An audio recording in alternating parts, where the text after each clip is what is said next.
അല്ലെങ്കിൽ ഇദ്ദേഹം ചിലപ്പോൾ ഇദ്ദേഹത്തിന്റെ അമ്മയെ തന്നെ പുറകിലെത്തിയിട്ടായിരിക്കും ഇരിക്കുന്നത്. കാരണം അമ്മയെ കണ്ടാൽ പേടി തോന്നുന്നുണ്ടായിരിക്കും. അങ്ങനെയുള്ള ഒരു വ്യക്തി ആയതുകൊണ്ടായിരിക്കും കാണുമ്പോൾ ഇദ്ദേഹത്തിന്റെ നിയന്ത്രണം പോകുമോ എന്നുള്ള ഒരു പേടി ഉണ്ടായിരിക്കും. അതുകൊണ്ട് തന്നെയായിരിക്കും ഇദ്ദേഹം ഇത്തരത്തിൽ പ്രതികരിക്കുന്നത്. മുതിർന്ന സ്ത്രീകളെ അമ്മയായി കാണുന്ന ഒരു സംസ്കാരമാണ് നമുക്കുള്ളത്. അതുകൊണ്ട് തന്നെയാണ് മാളികപ്പുറത്ത് അമ്മ എന്നുള്ള സംബോധനയിലൂടെയാണ് അവിടെ എത്തുന്ന എല്ലാ ഭക്തജനങ്ങളും ഒഴുകിയെത്തുന്നത്. എന്നാൽ അവിടെ മാളികപ്പുറത്ത് കാമുകിയെന്നോ മാളികപ്പുറത്ത് ഏതെങ്കിലും തരത്തിൽ ഭാര്യയെന്നോ ഒന്നും നല്ല അവിടെ അഭിസംബോധന ചെയ്തത് അമ്മ എന്നുള്ളത് തന്നെയാണ്. അപ്പോൾ ആ അമ്മയെയും സഹോദരിയെയും തിരിച്ചറിയാൻ പറ്റാത്ത ചില വിഭാഗം ഉണ്ടാവും. അവരാണ് ഇത്തരത്തിൽ പുലമ്പുന്നത്, അതിന് നേതൃത്വം കൊടുക്കുന്നു എന്നുമാണ് ഇദ്ദേഹം ഇതിനെക്കുറിച്ച് പറയുമ്പോൾ.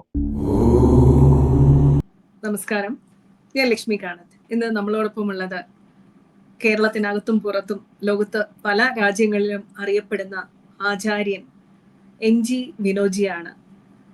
അയ്യപ്പ മഹാസത്രം എന്ന വലിയൊരു പരിപാടിയിലൂടെ ലോകമെങ്ങുമുള്ള മലയാളികൾക്ക് അയ്യപ്പസ്വാമിയുടെ ചരിത്രവും പശ്ചാത്തലവും എല്ലാം വിവരിച്ച് ഭക്തി നിർഭരമായിട്ട് 3 ദിവസത്തെ സത്രം മുതൽ 7 ദിവസം വരെ നടത്തി പ്രശസ്തി ആർജിച്ച ശ്രീ MG വിനോദ്ജിക്ക് സ്വാഗതം.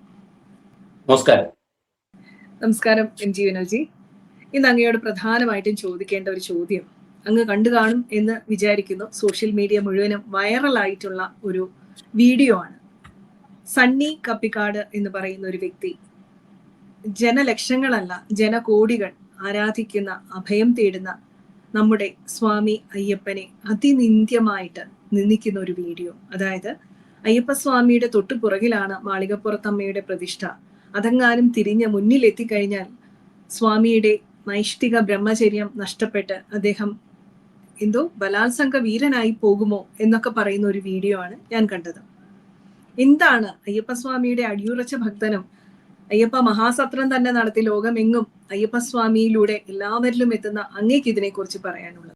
പ്രധാനമായിട്ടും നമ്മുടെ ഈ സണ്ണി കബിക്കാട് എന്ന് പറയുന്ന ആ വ്യക്തി, അദ്ദേഹം കഴിഞ്ഞ എനിക്ക് തോന്നുന്നു നിയമസഭാ തെരഞ്ഞെടുപ്പിൽ കോൺഗ്രസിന്റെ സ്ഥാനാർത്ഥിയാവാൻ വേണ്ടി ശ്രമിച്ച ഒരു വ്യക്തിയാണ് എന്നുള്ളതാണ് ഞാൻ അറിഞ്ഞിട്ടുള്ളത്. യാഥാർത്ഥ്യം ശരിയാണോ എന്നറിയില്ല. അവസാനം അദ്ദേഹത്തിന് സ്ഥാനാർത്ഥിത്വം നൽകാം എന്ന രീതിയിൽ പറയുകയും അവസാനം എന്തോ കാരണത്താൽ ഒഴിവായി പോവുകയും ചെയ്തു എന്നുള്ളതാണ് എനിക്ക് തോന്നുന്നത്.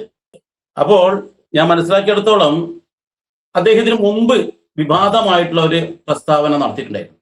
അന്ന് സോഷ്യൽ മീഡിയയിലൂടെ ഇത് ഞാൻ അറിഞ്ഞപ്പോൾ അന്നേരം തന്നെ ഞാൻ അതിനെതിരെ പ്രതികരിച്ചു. സീതയ്ക്ക് പോലും വേണ്ടാത്ത രാമനെ നമ്മൾ എന്തിനാണ് ചുമക്കുന്നത് എന്നായിരുന്നു ഇദ്ദേഹത്തിന്റെ ഒരു ചോദ്യമായിട്ടുള്ള വന്നിട്ടുള്ളത്.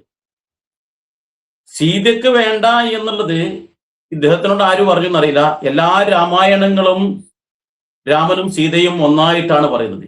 ഒരു സ്ഥലത്തും അവർ വേർപിരിഞ്ഞതായിട്ട് പറയുന്നേ ഇല്ല. അപ്പോൾ നമ്മുടെ സണ്ണി കവിക്കാട് അദ്ദേഹത്തിന്റെ മനസ്സിലേക്ക് ഇത് എങ്ങനെ വന്നു എന്നറിയില്ല. ഏതായാലും ജനകോടികൾ ഒരൊറ്റ ശബ്ദത്തിൽ സ്വാമിയെ ശരണമയ്യപ്പ എന്ന ആ മഹാമന്ത്രം ഉച്ചരിച്ചുകൊണ്ട് അവിടത്തേക്ക് ഇങ്ങനെ ഒഴുകുകയാണ്. ആ പുണ്യസങ്കേതത്തിന് ശബരിമലയിലെ ആ ഭഗവാന്റെ ശ്രീകോവിലിന്റെ വടക്കുഭാഗത്തായിട്ടാണ് മാളികപ്പുറത്തമ്മയുടെ സന്നിധി സ്ഥിതി ചെയ്യുന്നത്. ആ വടക്കുഭാഗത്തുള്ള സന്നിധിയിൽ ഇരിക്കുന്ന മാളികപ്പുറത്തമ്മയുടെ ഭാവം എന്താണെന്നോ അവിടെയുള്ള ആ ശബരിമലയിലെ ചൈതന്യം എന്താണെന്നോ തിരിച്ചറിയാത്ത ഒരു വ്യക്തിയാണ് ഇങ്ങനെ ഈ ഭ്രാന്തളകിയതുപോലെ പറയുന്നത്. അത് നമ്മൾ ആദ്യം മനസ്സിലാക്കേണ്ട കാര്യം എന്താണെന്ന് വെച്ചാൽ, ഈ ശബരിമലയിൽ എന്താണ് ചൈതന്യം? അവിടെ ശ്രീ ധർമ്മശാസ്താവിന്റെ സന്നിധിയാണത്. ശ്രീ ധർമ്മശാസ്താവ് മണികണ്ഠനായി വന്നു. മണികണ്ഠൻ ഭൂമിയിലുള്ളത് കേവലം 12 വയസ്സ് വരെയാണ്. ആ 12ാമത്തെ വയസ്സിലാണ് അദ്ദേഹം ഈ മഹിഷിയെ നിഗ്രഹിക്കുന്നത്. ഈ മഹിഷി എന്ന് പറയുന്ന കഥാപാത്രം അല്ലെങ്കിൽ ആ ആസുരികമായിട്ട് ജന്മം, അതിനു മുന്നേ ലീല എന്ന് പറയുന്ന ഗാലവ മഹർഷിയുടെ പുത്രിയായിരുന്നു. ആ ഗാലവ മഹർഷിയുടെ പുത്രിയായ ലീല അവിടെ ദത്തൻ എന്ന് പറയുന്ന സ്വന്തം ഭർത്താവിൽ നിന്ന് ശാപം ലഭിച്ചിട്ട് മഹിഷിയായി തീർന്നു എന്നുള്ളതാണ് നമ്മുടെ പുരാണങ്ങളിലൊക്കെ പറയുന്നത്. അങ്ങനെ മാനുഷികമായിട്ടുള്ള ആസുരികമായ രൂപത്തിൽ നിന്നും ആ ആസുരിക ശക്തിയെ ഇല്ലായ്മ ചെയ്ത് വീണ്ടും പഴയ ലീലയാക്കി കൊടുക്കുകയാണ് നമ്മുടെ ഈ പറയുന്ന മണികണ്ഠ സ്വാമി ചെയ്തത്. ആ മഹിഷി മർദ്ദ നിഗ്രഹത്തിന് ശേഷം ആ ശരീരത്തിൽ നിന്ന് പുറത്തേക്ക് വന്ന ആ പഴയ ലീലയാകുന്ന ആ മാതാവ് ഈ പറയുന്ന മണികണ്ഠ സ്വാമിയെ വണങ്ങി എന്നിട്ട് പറയുന്നൊരു വാക്കുണ്ട്, എനിക്ക് കിട്ടിയ ഒരു അസുലഭ നിമിഷമായിരുന്നു ഇതിനു മുമ്പ് കഴിഞ്ഞുപോയ എന്റെ ജന്മം. ആ ജന്മത്തിൽ ഞാൻ സുഖലോലുപതയുടെ പുറകിലേക്ക് പോയതുകൊണ്ട് എനിക്ക് സമാജത്തിനോ സമൂഹത്തിനോ ഞാൻ എന്തിനാണോ ഇവിടെ അവതാരമെടുത്തത് ആ കാര്യങ്ങളൊന്നും എനിക്ക് ചെയ്യാൻ പറ്റിയില്ല.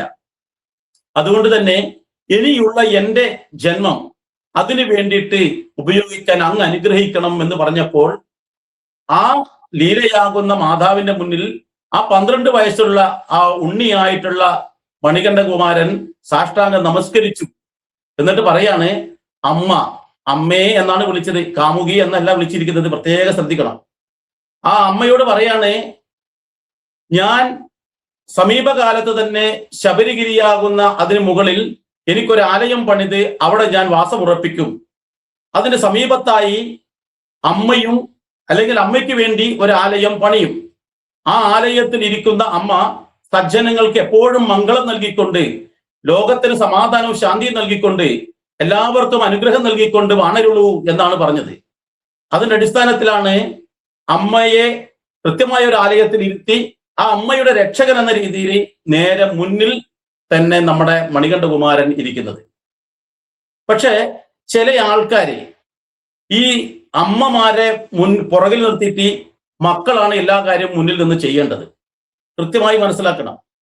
അതല്ലാതെ അമ്മമാരെ മുന്നിലിട്ടിട്ട് ആ അമ്മമാരെ കാണിച്ചുകൊണ്ട് ആ അമ്മമാരെ ഉപയോഗിച്ചുകൊണ്ട് പണം ഉണ്ടാക്കി ജീവിക്കുന്ന ചില വികൃത ജീവികളുണ്ട്. അവരിങ്ങനെ പറയും. ആ അമ്മയുടെ മഹത്വം അറിയാത്ത ആൾക്കാരാണ് ഇത്തരത്തിൽ പുലമ്പുന്നർത്ഥം. കാരണം അമ്മയെ വീട്ടിലിരുത്തി ജോലി ചെയ്ത് കഷ്ടപ്പെട്ട് അമ്മയ്ക്കും കുടുംബത്തിനും അല്ലെങ്കിൽ എല്ലാവർക്കും വരുമാനം കൊണ്ടുകൊടുത്ത് അല്ല അവരെ സംരക്ഷിക്കുന്ന ചുമതലയാണ് ഏതൊരു പുത്രന്റെയും. ആ പുത്രധർമ്മമാണ് ശബരിമലയില് സാക്ഷാൽ ശ്രീ മണികണ്ഠ സ്വാമി അമ്മയ്ക്ക് പുറകിൽ നല്ലൊരു ആലയം ഉണ്ടാക്കി വെച്ച് അതിന് മുന്നിൽ ഒരു ആലയം ഉണ്ടാക്കി സജ്ജനങ്ങൾക്ക് വേണ്ടി സേവ ചെയ്യുന്ന ഭാവത്തിൽ ഇരിക്കുന്നത്. അപ്പോൾ ഇവിടെ ഈ തണ്ണി കവിക്കാട്, അങ്ങനെ ഞാൻ പറയുന്നത്, സണ്ണി എന്ന് വിളിക്കുന്നില്ല, കാരണം സ്വബോധമുള്ള ഒരാളത് പറയില്ലല്ലോ. അപ്പൊ തണ്ണിയുടെ പുറത്ത് ചെയ്യുന്ന ഒരു കർമ്മമാണ് അദ്ദേഹം ചെയ്തത് കൊണ്ട് തന്നെ അങ്ങനെ തന്നെ ഞാൻ വിളിക്കട്ടെ. അപ്പോൾ അദ്ദേഹം പറഞ്ഞിരിക്കുന്ന ഒരു കാര്യം എന്താണെന്ന് വെച്ചാൽ, ഈ മണികണ്ഠൻ ഒന്ന് തിരിഞ്ഞു നിന്ന് കഴിഞ്ഞാൽ ആരെ കാണും? മാളികപ്പുറത്ത് അമ്മയെ കാണും. അങ്ങനെ കാണുന്ന അവസരത്തിൽ ഈ മണികണ്ഠന്റെ അല്ലെങ്കിൽ അയ്യപ്പന്റെ ബ്രഹ്മചര്യം നഷ്ടപ്പെടും. ആ അവസരത്തിൽ അദ്ദേഹം ബലാത്സംഗ വീരനായി പോകും എന്നാണ് പറയുന്നത്. വളരെ കൃത്യമായി മനസ്സിലാക്കേണ്ട കാര്യം, അദ്ദേഹം പറയുന്നത് എന്താ?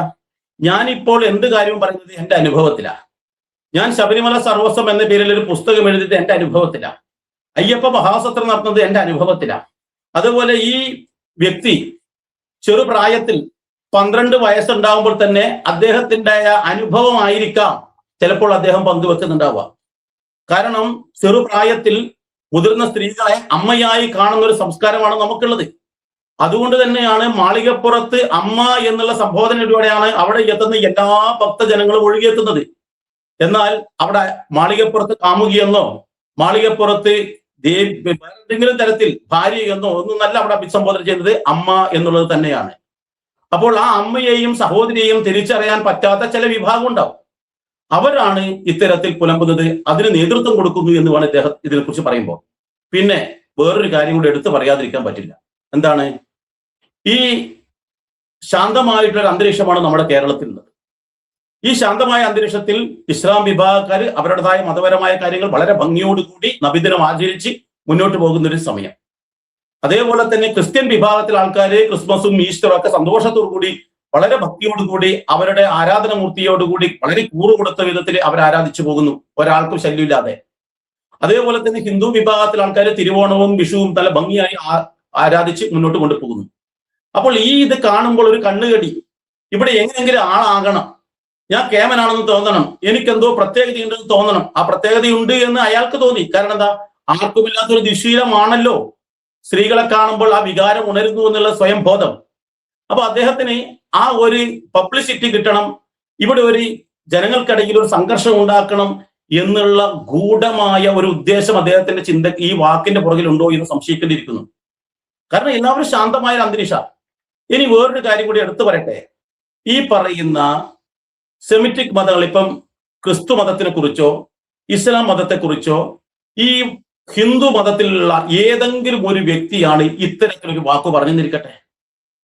അങ്ങനെ പറഞ്ഞു കഴിഞ്ഞാൽ ആദ്യം ഇവിടെ ഓടിയെത്തുന്നത് ഇവിടുത്തെ ഇടതും വലതുമായ രാഷ്ട്രീയ കക്ഷികൾ ഓടി വന്നിട്ട് അവർക്കെതിരെ മുദ്രാവാക്യം വിളിക്കുകയും അവർക്കെതിരെ കേസെടുക്കുകയും അവരെ തുറങ്കിലടക്കുന്നവരെ നിരാഹാരം കിടക്കാനും മുതലക്കണ്ണീരൊഴുക്കാനും നിരവധി ആൾക്കാരുണ്ട്.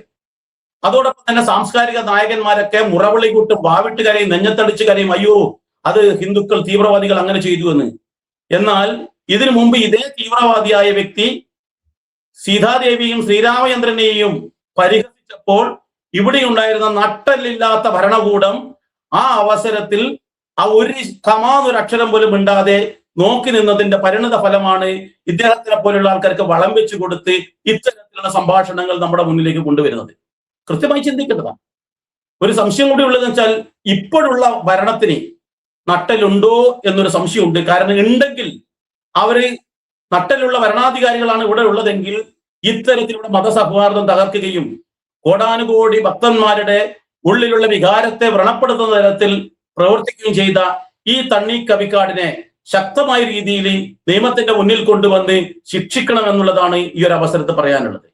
കൃത്യമായിട്ട് പറയട്ടെ, ഒരു വ്യക്തിക്ക് ഒരു മതത്തിന്റെ ആരാധനമൂർത്തിയെയോ മറ്റെന്തിനെങ്കിലും കുറ്റം പറഞ്ഞിരിക്കട്ടെ, ഞാനാണ് പറഞ്ഞിരിക്കട്ടെ, ഉദാഹരണത്തിന് ക്രിസ്തു മതത്തിന്റെയോ അല്ലെങ്കിൽ ഇസ്ലാം മതത്തിൻ്റെതോ ആണ് പറഞ്ഞതെങ്കിൽ എനിക്കെതിരെ ഇവിടെ എന്തൊക്കെ കോലാഹലം ഉണ്ടാകും?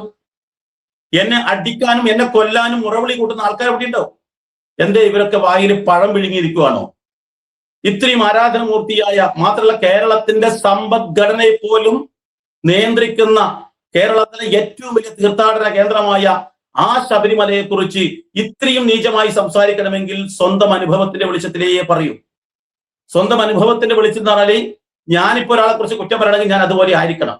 അപ്പോൾ സ്വന്തം അമ്മയെ കാണുമ്പോൾ വികാരം ഇളകുകയും അവിടെ ബലാത്സംഗം ചെയ്യണമെന്ന് തോന്നുകയും ചെയ്യുന്ന ഒരു വ്യക്തിക്ക് മാത്രമേ മറ്റുള്ളവരും അങ്ങനെയാകുമെന്ന് ചിന്തിക്കാൻ കഴിയും. അതുകൊണ്ട് തന്നെ ഈ സണ്ണി കവിക്കാടിനെതിരെ ശക്തമായ രീതിയിൽ ജനങ്ങൾ പ്രക്ഷോഭം നടത്തണം. അദ്ദേഹത്തെ നിയമപരമായി ശിക്ഷിക്കുന്നത് വരെ വേണ്ടുന്ന എന്ത് നടപടികളുണ്ടോ ആ കാര്യങ്ങൾ ചെയ്യണമെന്നുള്ളതാണ് എന്റെ വിനീതമായിട്ടുള്ള ഒരു അഭ്യർത്ഥന. വളരെ വളരെ ശരിയായിട്ടുള്ള കാര്യമാണ്. കാരണം മനഃശാസ്ത്രം പറയുന്നത് we see the world as we are എന്നാണ്. അതായത് നമ്മൾ എങ്ങനെയാണോ നമ്മൾ അങ്ങനെ ലോകത്തെ കാണും. അതുകൊണ്ടാണ് ചില നല്ല വ്യക്തികൾക്ക് ദുഷ്ടശക്തികളെ മനസ്സിലാകാതെ പോകുന്നത്. നമ്മളെ പോലെ തന്നെയായിരിക്കും അവരും എന്ന് നമ്മൾ കരുതിക്കൊണ്ട് അവർ ചിലപ്പം വിശ്വാസത്തിൽ എടുത്തു പോകും. അതുപോലെ തന്നെയാണ് മോശം വ്യക്തികൾക്ക് അവരെ പോലെ തന്നെയാണ് മറ്റുള്ളവരെന്ന് തോന്നും. അതുപോലെ തന്നെയാണ് ഇദ്ദേഹത്തിന് തോന്നിയിരിക്കുന്നത്. കാരണം ഇദ്ദേഹം കാണുന്നത് ഫ്രാങ്കോ അച്ഛനെയും അതുപോലെ റോബിൻ അച്ഛനെയും ഒക്കെയാണല്ലോ നിത്യേന വാർത്തകളിൽ നിറഞ്ഞ് പീഡന വീരന്മാരായിട്ട് നിറഞ്ഞാടുന്ന അത്തരം വെള്ളവേഷധാരികളെയൊക്കെ നിത്യേന കാണുന്ന ഒരു വ്യക്തിക്ക് നമ്മുടെ അയ്യപ്പസ്വാമിയെ കാണുമ്പോഴും അതുപോലെ തന്നെ തോന്നും. അല്ലെങ്കിൽ ഇദ്ദേഹം ചിലപ്പോൾ ഇദ്ദേഹത്തിന്റെ അമ്മയെ തന്നെ പുറകിലിരുത്തിയിട്ടായിരിക്കും ഇരിക്കുന്നത്. കാരണം അമ്മയെ കണ്ട പേടി തോന്നുന്നുണ്ടായിരിക്കും. അങ്ങനെയുള്ള ഒരു വ്യക്തി ആയതുകൊണ്ട് മാത്രമായിരിക്കും കാണുമ്പോൾ ഇദ്ദേഹത്തിന്റെ നിയന്ത്രണം പോകുമോ എന്നുള്ള ഒരു പേടി ഉണ്ടായിരിക്കും. അതുകൊണ്ട് തന്നെയായിരിക്കും ഇദ്ദേഹം ഇത്തരത്തിൽ പ്രതികരിക്കുന്നത്. കാരണം കേരളത്തിൽ നിന്ന് മാത്രമല്ല, ഭാരതത്തിന്റെ എല്ലാ ഭാഗത്തു നിന്നും അയ്യപ്പസ്വാമിയെ കാണാൻ എത്തുന്ന ജനലക്ഷങ്ങളല്ല, കോടികളാണ്. നമ്മൾ കാണാറുണ്ട് 5 കോടിയിൽ പരമൊക്കെയാണ് തീർത്ഥാടകരെത്തുന്നത്. അസൂയ ഒരു ഘടകമായിരിക്കാം. കാരണം എന്ന് വെച്ചാൽ നമുക്ക് 44,000-ൽ പരം ക്ഷേത്രങ്ങൾ ഉണ്ടെന്നാണ് ഭാരതത്തിന്റെ ഒരു ഏകദേശ കണക്ക്. അതിലുപരി ഉണ്ടെങ്കിലേ ഉള്ളൂ. ഇത്രയധികം ക്ഷേത്രങ്ങളിലേക്ക് ഒരു മതപുരോഹിതനും ഉത്തരവിടാതെയാണ് എല്ലാ വ്യക്തികളും ഒരു നോക്ക് കാണാൻ ഒരു നിമിഷം പോലും കിട്ടാറില്ല. നമുക്ക് അയ്യപ്പസ്വാമിയുടെ മുന്നിൽ എത്തിക്കഴിഞ്ഞാൽ തള്ളി മാറ്റി കൊണ്ടുപോവുകയാണ് എല്ലാ ക്ഷേത്രങ്ങളിലും. എന്നിട്ടും എവിടുന്നാണ് ഇത്രയധികം ജനം എന്നുള്ളതാണ് ഇവരെയൊക്കെ വിഷമിപ്പിക്കുന്ന കാര്യം. ഇവരുടെയൊക്കെ അസൂയ പുറത്തു വന്നു പോകുന്ന കാര്യം. മറ്റൊന്ന്, ജാതി മത വർണ്ണ ഭേദമന്യേ ഭക്തനെ ഭഗവാനാക്കി മാറ്റുന്ന ഒരു കേന്ദ്രമാണ് ശബരിമല എന്ന് പറയുന്ന സന്നിധാനം. അവിടെ എത്തുന്ന ഭക്തനെ പാപി എന്നും അവിശ്വാസി എന്നും അല്ല വിളിക്കുന്നത്, അയ്യപ്പ സ്വാമി, അയ്യപ്പ എന്നാണ് വിളിക്കുന്നത്, സ്വാമി എന്നാണ് വിളിക്കുന്നത്. ഇത് തന്നെയാണ് ഇവരുടെ കച്ചവടത്തിന് ഏറ്റവും വലിയ തടസ്സമായി നിൽക്കുന്ന ഘടകവും. കാരണം എല്ലാ വ്യക്തികൾക്കും തന്റെ വരുമാനം അല്ലെങ്കിൽ തന്റെ കച്ചവടം പൂട്ടിപ്പോകുമോ എന്നുള്ള വിഷമത്തിൽ നിന്നാണ് ഇത്തരം പ്രതികരണങ്ങൾ ഉണ്ടാകുന്നത്. കാരണം ഇവർക്കൊന്നും ഇത്തരത്തില് അപേക്ഷിക്കാനും വന്ന് ഭഗവാനെ എന്ന് വിളിക്കുവാനും എല്ലാവരും ഒരേ സ്വരത്തോടെ സ്വാമിയെ ശരണമയ്യപ്പ എന്ന് വിളിക്കുവാനും ഒരു സങ്കേതമില്ല, അല്ലെങ്കിൽ അങ്ങനെ ഒരു സങ്കല്പമില്ല. പാപി എന്നും അവിശ്വാസി എന്നും വിളിക്കുന്നവരുടെ മനോവികാരം കൊണ്ടാണ് ഇവർ നമ്മുടെ നമ്മുടെ കൺകണ്ട ദൈവമായിട്ടുള്ള സ്വാമി അയ്യപ്പനെ ഇത്തരത്തിൽ അധിക്ഷേപിക്കുന്നത് അത് ഹിന്ദുവിന്റെ കഴിവില്ലായ്മ കൂടിയാണ് എന്ന് ഈ തരുണത്തിൽ പറയാതിരിക്കാൻ സാധിക്കില്ല. ഓരോ ഹിന്ദുവും ശശികല ടീച്ചർ പറഞ്ഞതുപോലെ ഒരു കഷ്ണം പേപ്പർ എടുത്ത് അതിലൊരു പരാതി എഴുതി നമ്മുടെ നീതിപീഠത്തിന് മുന്നിൽ അല്ലെങ്കിൽ നമ്മുടെ നീതിന്യായ വ്യവസ്ഥിതിയുടെ മുന്നിൽ കൊണ്ടുപോയി ഒരു പരാതി കൊടുക്കേണ്ടത് അത്യന്താപേക്ഷിതമാണ്. ക്ഷമ എന്ന് പറയുന്നത് ഇങ്ങനെയുള്ള ആക്രമണങ്ങൾ ഉണ്ടാകുമ്പോൾ ഒരു ഗുണമല്ല, അതൊരു ദോഷമായിട്ട് തന്നെയാണ് ഹിന്ദു സമൂഹത്തിന് ഭവിക്കുന്നത് എന്ന് പറഞ്ഞുകൊണ്ട് ഇത്രയും മനോഹരമായിട്ട് ഈ വിഷയം ദീർഘമായിട്ട് അവതരിപ്പിച്ച് തണ്ണി കപ്പികാടിന് മനോഹരമായിട്ടുള്ള മറുപടി നൽകിയ ആചാര്യൻ MG വിനോദ്ജിക്ക് എന്റെ ഹൃദയം നിറഞ്ഞ നന്ദി, നമസ്കാരം.